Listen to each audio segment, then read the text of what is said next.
Welcome back to Keep the Momentum. As you know, Keep the Momentum is a series that I'm doing to explore self and, just talk about topics that I feel really need to be talked about.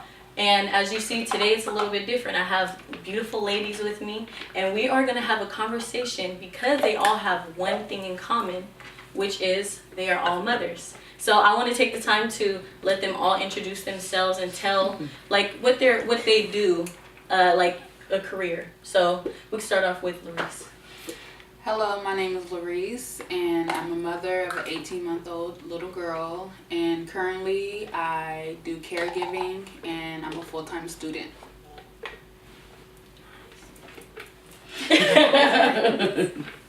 My name is Deziree. This is my son Zula. He's 7 months. I am a dance teacher, a music writer, choreographer, poetry writer, just pretty much dipping in the arts. Like, that's pretty much what I do. He knows. Yeah. And when he was in the womb, I was still dancing. I was still doing my thing. And that's why he's so active and moving.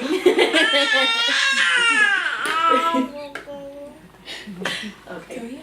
My name is Alyse, and right now I am employed doing in-home care for the developmentally disabled adults. Been doing that for some years, and I have a 12-year-old daughter, and I also do hair. That's about it. My name is Hazel, aka Hazy, if you know me via Instagram and life period. I'm an educator, a designer, and a few other little random things, but I'm most importantly a mother of an 8.5-month-old that you just heard momentarily. So beautiful. So a couple weeks ago, I did a questionnaire on Instagram asking people, what are the stigmas and stereotypes you think or you hear about mothers? And so I wanted to just read a couple of them to you guys to see what you think and if it applies to you. So shout out to Trisha. She said, I hear a lot of people say they don't want kids because once they do, their life is over, since everything they do from that point on is for the kid. I personally believe kids are a blessing and continues the lineage of you. So what do you guys think about that? Well, I'll start off. Well, when I was younger, I always wanted a daughter. And I knew early on that my daughter's name was going to be Ajane. I don't know why, but I just knew it. And then I got that. And, I mean, it was, it's fun and all that as when she was a baby, when she was really young. And I was not able to do everything that I was doing before, but they also mold you into doing better things, like doing what you're supposed to do. So I think I kind of went off. I don't remember what the question exactly was. You're right. It continues the lineage of you. Okay. For me, it just made me realize that I had to grow up a little bit more and be a little selfish because I'm a very selfless person. I like to help and do whatever I can for other people. But me having my daughter really put me on the spot of being more selfish because for me being there for everybody, when I had my daughter, people really wasn't there for me. Like, it was just me and my daughter, period. And it made me want to continue to go to school and see more because I'm from Sacramento and there's not a lot that I've seen. And I want her to see a whole lot more. So it makes me want more having a kid. That's good. That's beautiful. Yeah, I gotta agree with that. I feel like I faced the stigma of your life ends 20%. I had a really good support system. Excellent, I should say, support system. And my mindset going in, I'm 30 by the way, so I already had in place the reasons why I would be a mother, why this was important for my life right now, and to what she said, lineage is very important to me. My last name comes first. When I'm out, that's who I represent. So I was ready to pass on something to my daughter. And I don't know, I really hope that stigma dies, that your life ends, like she just said. And like Alyse said, your life only begins and it thwarts better things. I love that.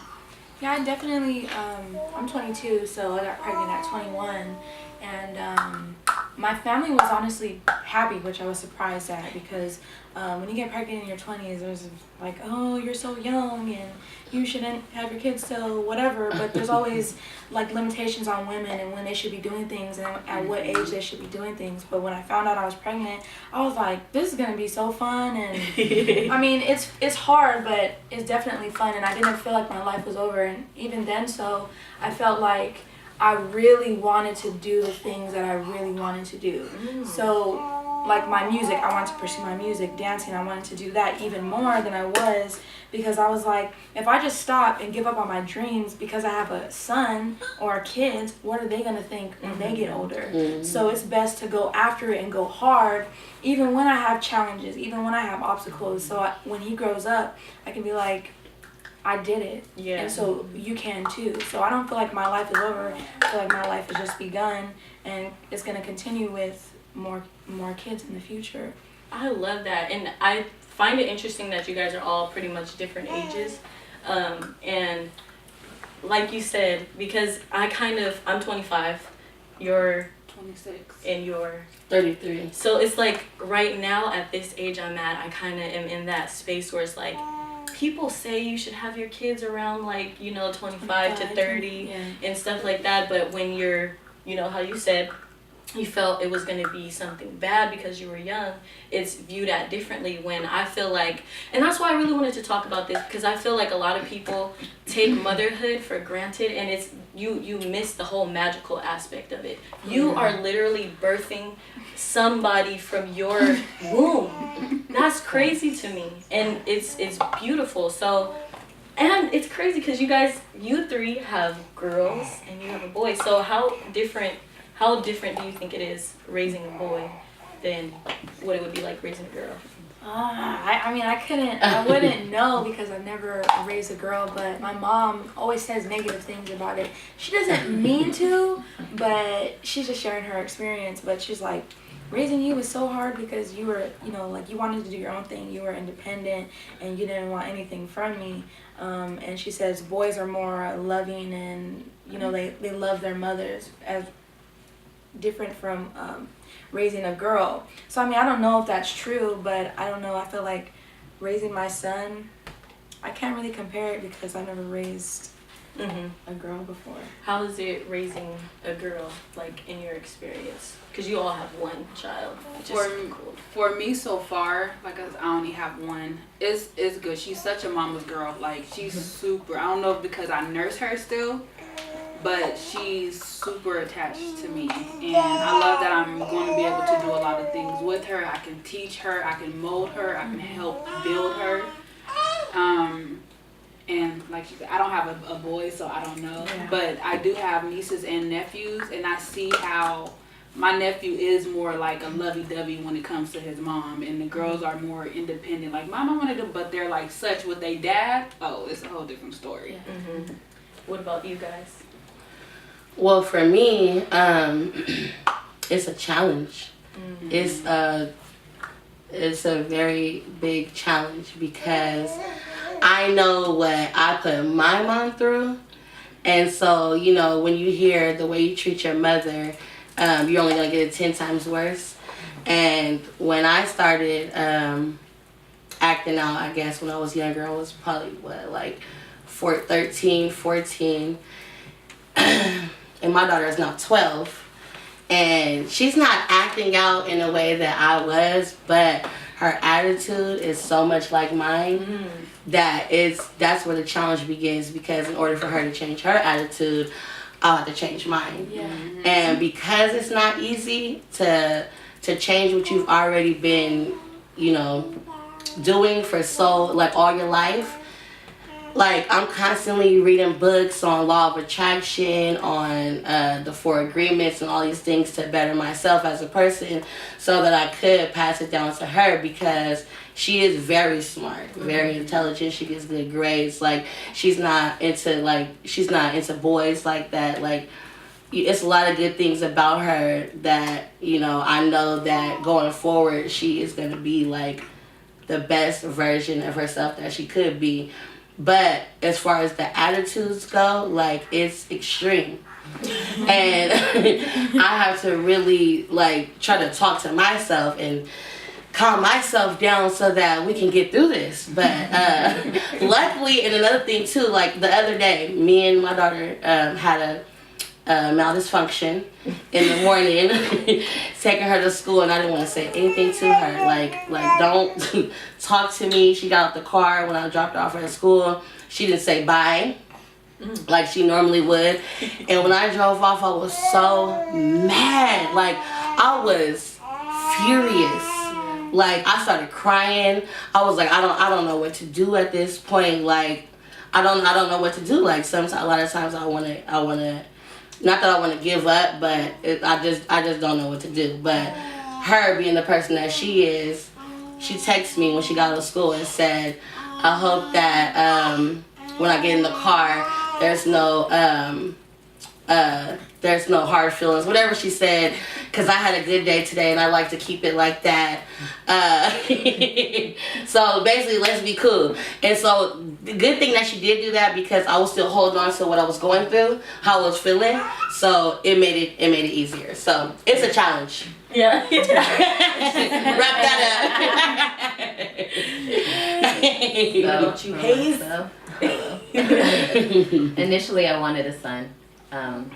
Like in education and things, like I've always noticed boys cleave to me a lot, and then so I'm a tomboy too, and like I just felt like it was gonna make sense. And then so when I found out I was having a daughter, like I wasn't really slighted, like I was hyped, that I'm still having a seed or whatever, but she's like my ace. Like, it don't feel right if she's not with me. Yeah. I think my mother told me that you kind of gain like a lifelong friend, one that goes through life with you, and you kind of learn together. And that's been my experience with my mother. And like it's a real ideal situation. Of course, like you said, there are going to be those challenges. I'm seeing already she's got a strong personality. I'm a little nerved by it. But it's exciting too, like you really don't know what you're gonna get, and every day is a new day with her. So I love this so much right now.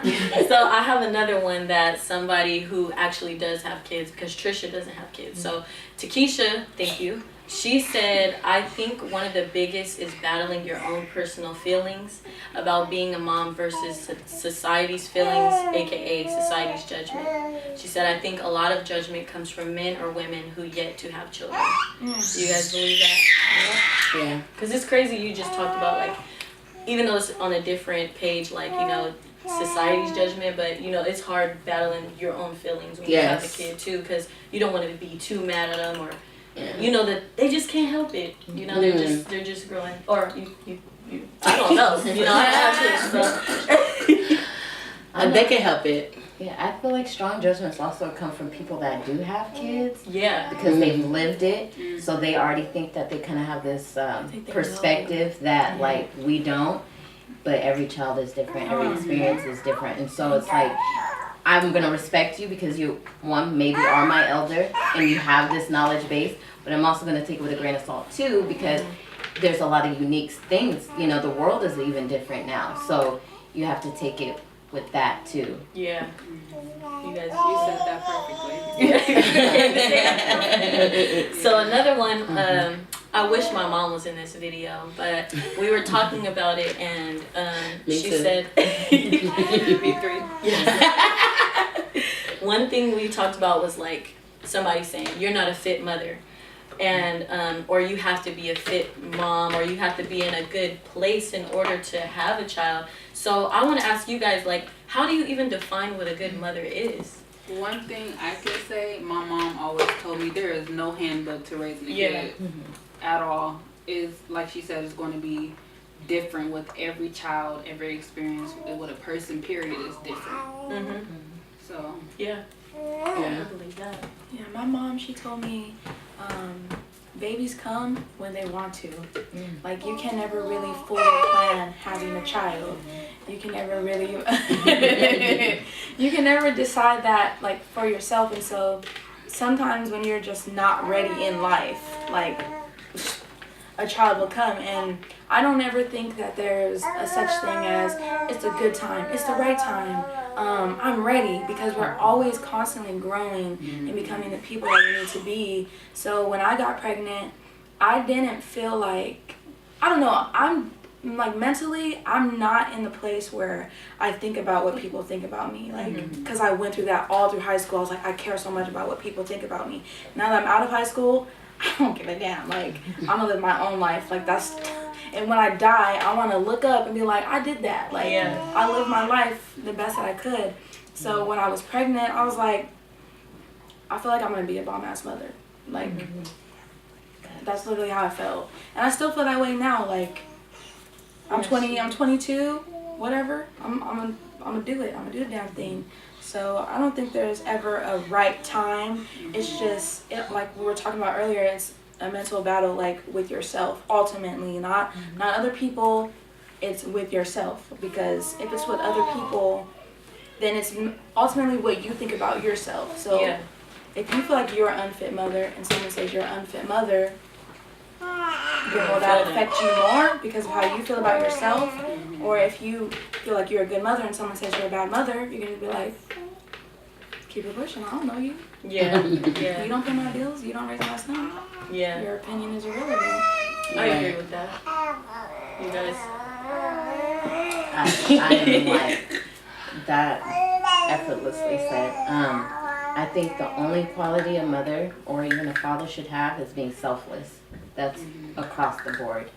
Because there's nights you don't want to get up, you know, fixing food super early. It's just not only about you anymore. So once you have that comprehension or you've accepted that, then, you know, the rest is history. Yeah. And this is crazy to me because I just really feel like I'm getting like all these gems right now. But so since you guys said like it's not something that you plan, it's something that just happens. Did you think about like if you're gonna have a natural birth, if you're gonna do epidural, breastfeed, are they gonna give vaccinations? Did you guys think about those types of things? I did. I went 100% natural with my baby. I was like, I'm not taking no medicine. Good. And it wasn't my like I loved my pregnancy. I had a really easy pregnancy. Everybody was like, LaReese, like I didn't get sick. I didn't have cravings. Like my pregnancy was really smooth. And then when I had my daughter, she slept through the night. Like I was waking up having to change her. So so I plan to have a natural birth. I plan to breastfeed my baby, and my daughter do not get shots at all. What about you guys? For me,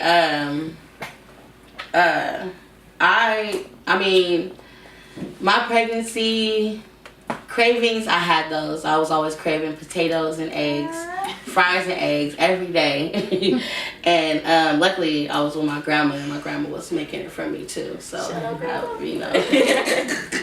But like I didn't get sick or anything like that either. But I wasn't thinking about any of that. I wasn't thinking about if I was gonna breastfeed. Like in the beginning, I wasn't thinking about nothing. Like I was thinking about stuff. But it really didn't have too much to do dogs. I knew it. It didn't really have too much to do with her because it was a lot already going on in my own life, and I knew I was about to bring a child, a kid into the world, but I was also like homeless and living house to house until I lived with my grandma, and then. I was thinking more about that, like where am I about to stay at? Where am I about to bring my child? Like, and luckily, exactly 1 month before she was born, I had ended up with some money, like from a car accident I was in when I was younger, and I was able to get a place and all of that. So once all that came, then I was like. Okay, I'm gonna breastfeed. I don't think I decided I was gonna breastfeed until actually I had her or something. I don't even know. I really don't remember all like that. I just know that my labor and my was not good. Mine didn't go smooth. To get a shot, huh? Oh yes, First of all, I went to the hospital when I was like a half a centimeter dilated, and I thought right then and there I was about to have a baby. Yeah. Oh my gosh, it gets bigger. And they was trying to tell me they just tried to send me home. I was barely dilated and all that. So I went home and the pain got worse. I came back like no, like I have to stay here because I'm gonna die. Yeah, mind you, I Alyse gonna is die. very, very. She's very in tune with her emotions. It was hard. I went in at like 5 in the morning and I didn't have her until 9 p.m. So I was going through all this pain, and finally when I think I got to whatever centimeter that is where they can actually give you the epidural, that's exactly when I got it. 4. Maybe it was like 4, and I got it and I was fine. All right there, it was cool. Yeah. What about you, Hazel? I'm so OD. So like, as soon as like I found out, like, I don't know. I think I had already been thinking about stuff. Mm-hmm. Like I'm on this whole holistic whatever other. So I was like, no vaccinations. Like that was my go-to. I wanted a doula. What's that? Yeah, what is? It's kind of like, how do you say? It's just like a person that's right there with you to kind of help guide you throughout the process. They might use like essential oils. They might massage you, talk you through it. But yeah, like a motivational type. Okay. Really dope. I would advise anybody to do it again. Well, I'm done. Listen No, up. all right. So I wanted one of those. I wanted a natural birth, like supremely natural, like water birth in a tub. No nothing. That's cool. Yeah. I would want that too. And I would have done that, but the hospital, like, they didn't have tubs, so it was like, maybe shower, but Yeah. yeah. And I wanted it to be upright, You had it all planned out. Yes, I had a birth plan. I was like, yeah, I need that to do this. Like, if I'm feeling this way, rub me down. Like, Yeah. to the That's to a the Virgo. T. Yeah. But it didn't go as planned. I ended up having a C-section and stuff, and I got to like 8 centimeters. Yeah. So like there was a peak, and then I was like, I'm hella disappointed. Like it could have went, like I could have. She wasn't having it, so like you can't. You gotta bite the bullet, Yeah. You used 8 centimeters when you had to get the C-section? Yes. Dang. Yes. I was like, but all your plans. all of them was just.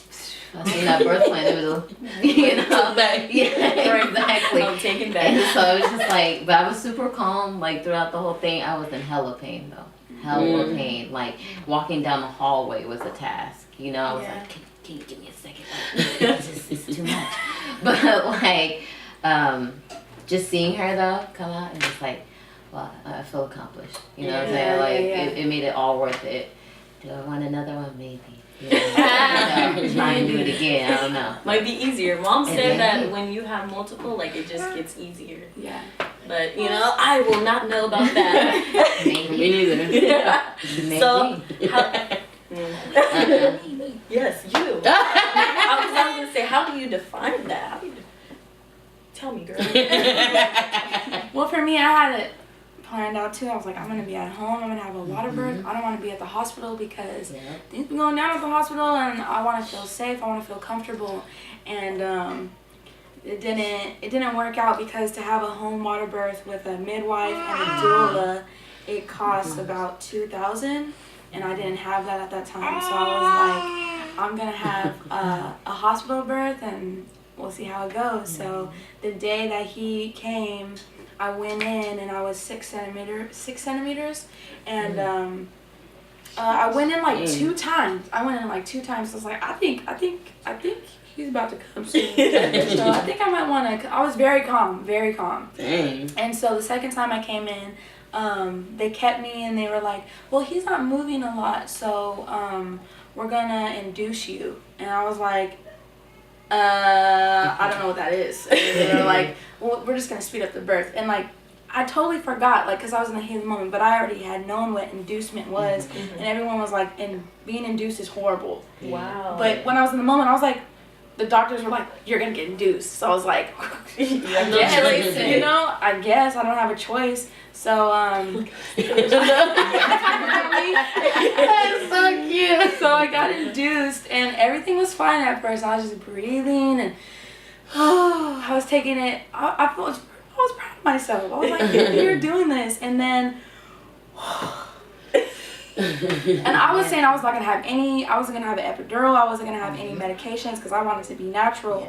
But the inducement was so intense. I don't cry. Yeah. I've never cried. Like when I was young, I used to like get hurt, and I used to like break bones and step on nails, and I wouldn't even cry.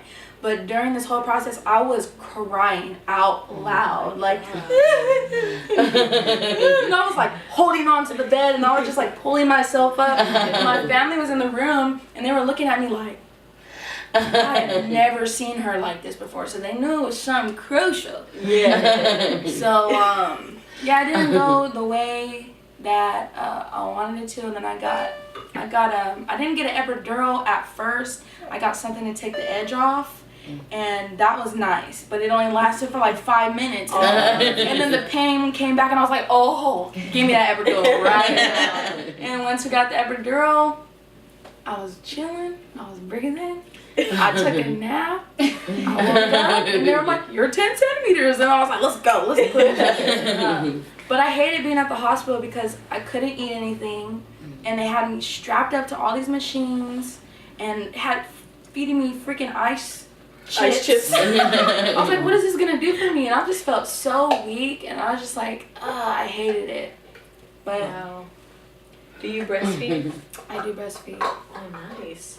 I love that because I all the benefits to it are just incredible. But I don't know if we answered the question of like how do you define what a good mother is. Also. So thank you for the story. I'm over here like, I want to know what that feels like. It's worse than a period or like cramps. Yeah. Oh yeah. It's with that. They said if you have like your cramps in your back, you're gonna have the worst labor. And my cramps are in my back, and I was throwing up. But yeah, they said that's the worst labor when you have cramps in your back. That's crazy. So what do you guys define as a good mother? How is there even a good mother? I think that all mothers are different and good in their own way. So what a good mother might do for this son may be different for what another mother does that is good. So I feel like ultimately a good mother is a person who pours love into their child and is selfless, as she said. I think there's a lot of good mothers. It doesn't need to be anything specific, like you give your kids something every day or anything like that. I think it's just pure selfless love. Yeah, you agree. I think I agree with what you said, Desi, too, because I feel like as long as you don't give up, and giving up to the point where like you just basically throw your whole kid away, giving up. As long as you don't do that, like everything that you do, you're not only doing it for yourself, you're doing it for your child too. So that's a good mother. Like just being a mother, as long as you're still a mother. It's a good mother. And I think being a good mother is also being patient with yourself, because you're doing the best you can at that moment. You're always going to have room to grow as a parent, even as an individual. So just being patient with yourself, and like you guys said, selfless, unconditional love, and being there, being involved. Yeah. And I find it interesting how like you guys talk about like, have you guys ever heard the term like you're gonna get broken before you can be fixed? You know what I'm saying? Like you're gonna be broken down so bad to where you have to find yourself in order to get to where you gotta be. And that's what it sounds like to me. Like during the whole pregnancy, you're just going through these times like where it's so hard you just want to give up, and then when you have them, like you said, Hazel, you see them and it's like, wow, it was so worth it. So I find that to be beautiful because I struggle with that myself, and I don't even have a child. You know what I'm saying? Like I got to go through these different things to get to where I want to be. So I wanted to ask also, because a lot of people have postpartum depression. And I feel like that's a huge thing with mothers, and it's hard to really express that to people because it's kind of looked at as a bad thing. So did you guys experience that? Or I didn't experience postpartum I depression. did. I lost my grandmother around the time, like a week before my daughter came. And then it was just, I couldn't emotionally grieve for that. And then bringing life in, I wanted to celebrate that, but then I still didn't give myself time to grieve. So I had to figure that out, all in like figuring out new motherhood and stuff. And then I was in other interpersonal relationship stuff that was also like pulling at me too. So it was like 3 things I had to navigate to like waking up. Well, she was pretty good at the night, but like waking up and there's a little person next to me, figuring out her while figuring out myself all over again too. Yeah. So, I mean, I feel like there is a stigma to PTSD, like, you know, especially within people of color. Because I totally, like, I would have been the person like, no, that's not it. But once, like, I identified what was going on with me emotionally and how it was, like, conveying through my life, like, that was that. You know what I'm saying? Like, that's exactly what it is if I had to put a label on it. So it comes in ways that aren't cookie cutter or is promoted to mainstream society. And it's not like, I hate to say it, but this is what it's called, like a white woman's thing, you know, when they give birth. Yeah. Like, it's a bigger span than that. And it's something we should definitely talk about as a people. Yeah. What about you, Dizzy? I think I experienced postpartum in waves. When he was born, I cried. Like, I was just like, oh my gosh. And then I was in the hospital for like 3 days. I was just like, I cannot wait to get out of here. I can't wait to go home. I'm so excited. It's going to be great. And get home, and like that first month is super hard, like getting to know your child and what they want, and you're really losing sleep. Like, I didn't believe that because I've experienced things in my childhood that were traumatic that kept me from sleeping. So I never really slept. But people were like, oh, you ain't gonna sleep now. And I was like, that's fine. Like, I don't sleep. But I was like, whoa, I'm delusional. I need a break. So I feel like the nights that I was tired, and then I think I had a slight tear when he came out.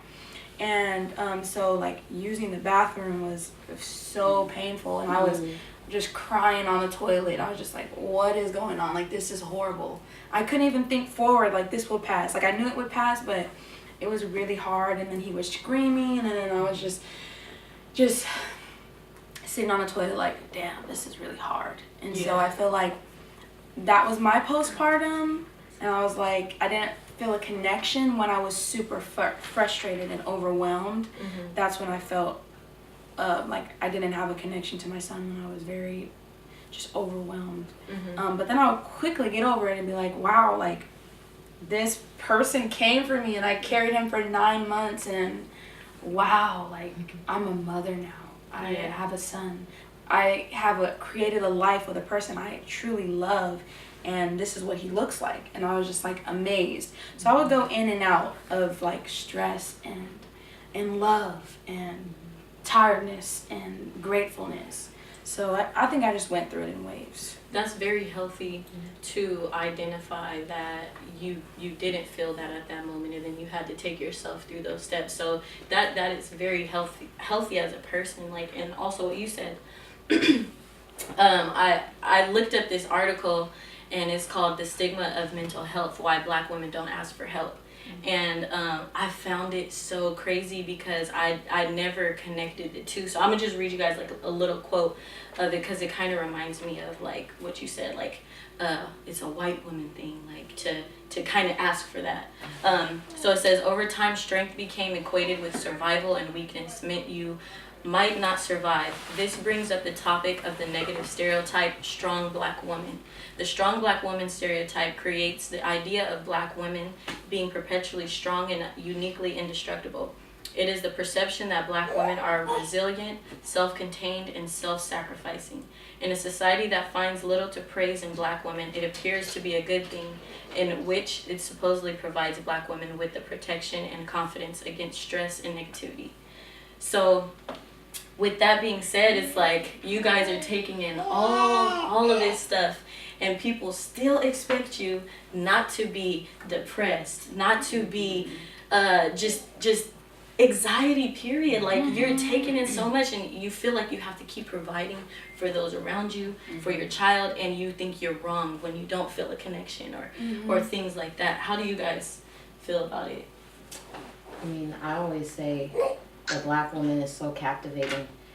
We want to save everybody, but who saves us? Right. Before leaving him, it was already like a build up. Like, he should have known it was coming because I kept saying it, like, this is not